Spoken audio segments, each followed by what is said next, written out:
Oh, she's making some puto bumbong which I miss in the Philippines.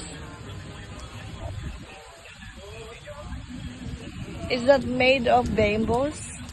That's made of bamboos, and she put something inside to make it puto bumbong. So she's cooking it with charcoal.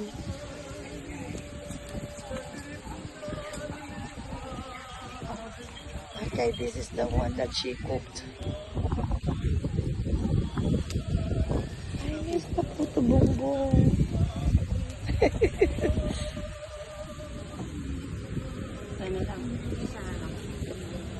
So ilang ano yan? Ilang minuto mo? Pilit lang po yung puto bumbong, di po katulad ng Tatlo? di po katulad 3 minutes? ay yung sabi. Oo. Pilit lang naman. Saglit lang. Isang minuto? Something like that? 3 minutes? Oh, okay. Kasi hirap po, malakas po yung hangin. Oo, malakas yung hangin.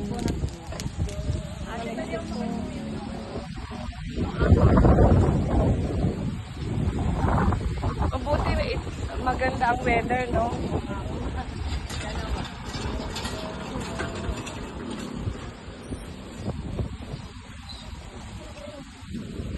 So, paano kung umuulan? Wala po kami po kami doon. Ha? Doon kayo magluluto pag umuulan. Tapo kami. I see. Dalawa na. Ang laki naman pala, ano? Iniisip kong puto bumbang, yung puto bumbong, yung straight, na payat. Yung payat, yes. Oo. Doon sa Orion, maliit lang, no? Ito rin din, ma'am. Oo, tiga Orion. Ikaw sa Orion ka? May ang mga angkan po ako doon, mga Reyes, Bantugan po. Ay, ito Reyes, oh. Baka kamag-anak mo yan. Sa ano po, sa ano po, ano yung pangalan ng Orion na yun? Saan? Malaki ang Orion, eh. Oo. Santo Domingo po. Santo Domingo.